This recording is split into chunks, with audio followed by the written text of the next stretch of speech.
Tapusin na natin to. Ayaw tumayo. Ako, panay-comment ako dun eh. Talaga. Eh ako, sa totoo lang din, binoto ko sa BBM, halos 2 billion. Ay, napong doon. Siyempre, sila yung Sara yung makatipid eh. Ang ano nga dyan, dapat hindi nagpagamit si Sara eh. Kaya. Nandun si Sara ngayon. Kaya nga, dapat hindi nagpagamit si Sara eh. Alam nyo kung si Inday Sara yung nagiging presidente, tapos si Tatay Digong yung nagiging vice. Handa sana, tuloy-tuloy sana yung imagine yung doon ngayon sa Bicol. Iwan ko lang kung meron bang ayuda na nakita doon. Wala. Si Pipi nandun sa Congress, nagkagulatan.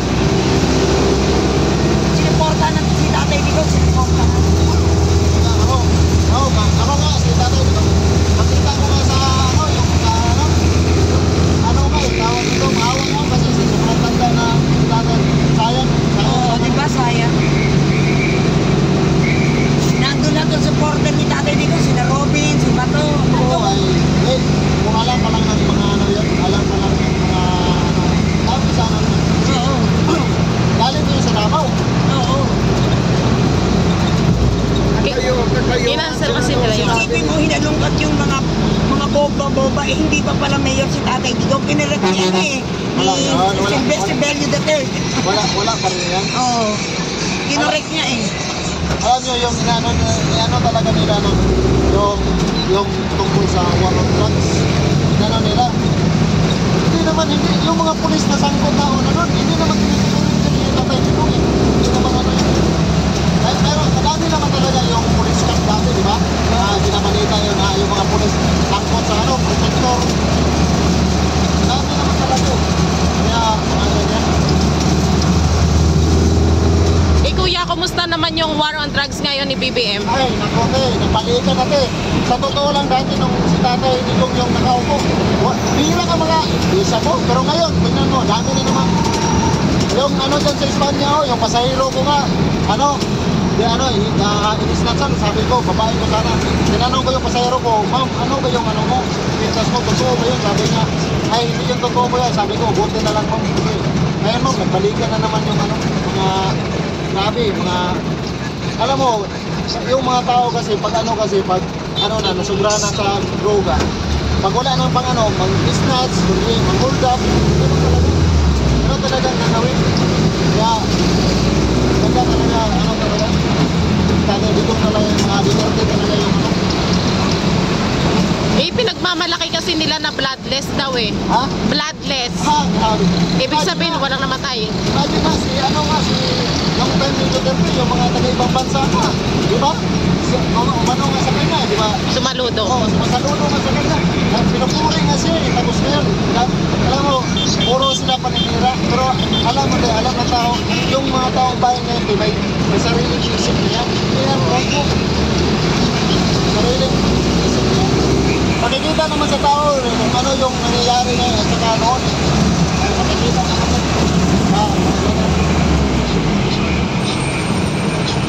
ako talaga, kahit anong paninira, sulit talaga ako. Totoo, binuto ko talaga sa BBM. May inasisan pa akong PWD, halos 2 beses ko sa binuto. Pero wala, useless. O pwede palang i-withdraw yung buto ko. Tagal mo nang i-withdraw yung buto ko.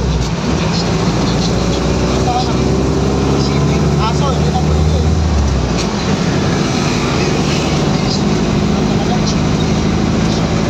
Wala nagawa.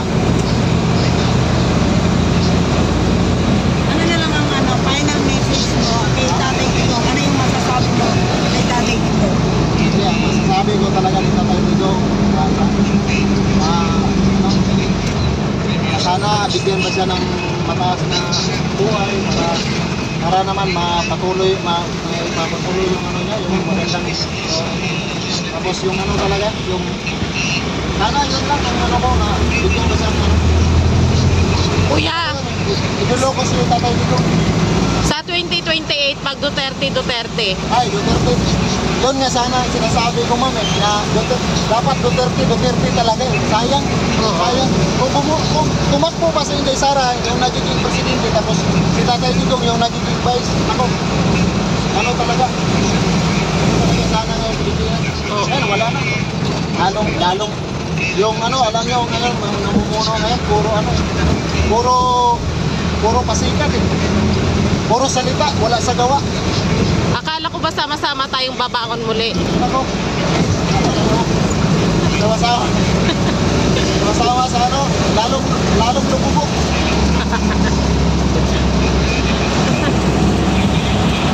Tulad ngayon, sinusulong ni BBM yung modernization. Ito yung presidente, kung iyan, sabihin mo na, bakit si Tatay Digong, dati pa yun ni Ninoy Aquino to eh, Ninoy Aquino. Pagdating ni Tatay Digong, sabi niya, tanggal bulok, tanggal usok lang. Yung mga operator, nire-repair yung mga jeep na mga bulok. Ngayon, wala, inano talaga nila yung yung mga modernization. Puro lang sila Tapos yung sinasabi na 5,500 plus time. 5-5. Wala yan, kalokohan yan. Eh, yung PhilHealth. Ako, lalo na yan. Diba? Kaya ako ma'am, pilit member ako pero hindi na ako kasi may malasakit naman eh. Air follicle test, hindi na ba ginagawa na masasabi ko dyan, kuya? Ano po? Air follicle test, na naman hindi Drug test. Drug test po kayo bigay. Drug test. Siyempre, obvious na obvious. Kahit yung mga obvious naman talaga eh. Obvious naman talaga na gumagamit. Tingnan mo nga, naglalak na yung bango. Dami ng mga nasa ngayon, naglalak na yung nahahawa na rin. Tingnan mo yung mga adik, di ba? Yung maganon-ganon yung panga. Ano bang mag- Nangiwi. Ha? Di ba? Wala, kaya talaga. Wala silang utang na loob. Walang manggagamit. Eh, yung Duterte daw pro-China. Ano masasabi mo, kuya? Alam mo, alam niyo ma'am, kasi ma'am, sa base ko lang to sa sariling ko lang to, pag-iisip base sa analysis ko lang kasi dati puro tayo Amerika, walang na-improve sa Amerika. Sa Amerika, kaya nga, inisip ni Tatay Digong na, imagine yung China, sobrang hirap yan dati, tapos ngayon, biglang, di ba? Siyempre, sabi ni Duterte, inisip siguro ni Tatay Digong na, siyempre, puro tayo Amerika, subukan natin dumikit sa China, malay natin, ahon yung Umahon naman. Oo, kaya nga. Tsaka ang China, kahit kailan, hindi tayo sinakop. Oo, hindi tayo sinakop. Sila yung na nakipagkaalakalan sa atin kasi negosyo nga sila. Kaya nga, alam nyo. Sino nanakop sa atin, di ba, Amerikano? Oo, yun sir, talaga. Pero alam nyo yung mga ganun. Alam nyo, puro yung mga tao nila, ang mga taong bayan, puro nililito nila eh. Dinadivert. Oo, nililito nila. Kaya, sa mga vlog-vlog ngayon, daming mga binabayaran na ganito. Kilala namin yun, mga isang mga vlogger. Nandun nga kanina kasama namin eh. Direct pa ka namin eh. Kaya nga, pero kahit anong gagawin nila, wala. Wala yan, panis yan. Hirap na harap na nga sila kung paano ipagtatanggol ng phone nila.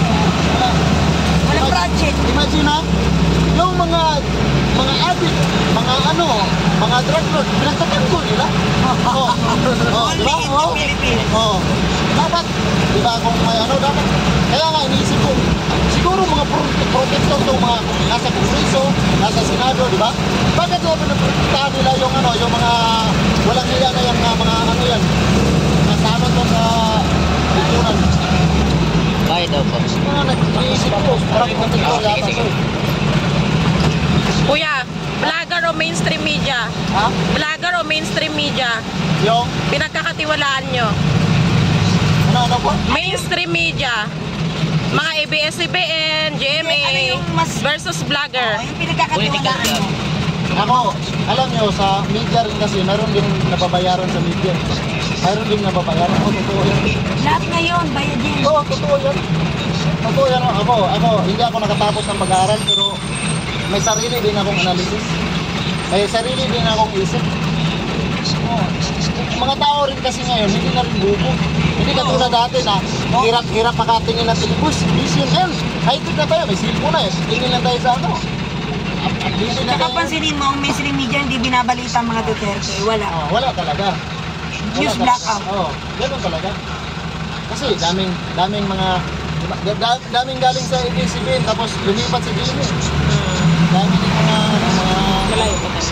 Pero doon mo makikita sa ano, yung PTV, Oo. yung sa PTV government. sa government. Doon mo makikita. Yung lahat na nagawa ni Tatay. Oo, doon mo makikita. Kasi government yun eh. Wala na sa PTV po ngayon. Ha?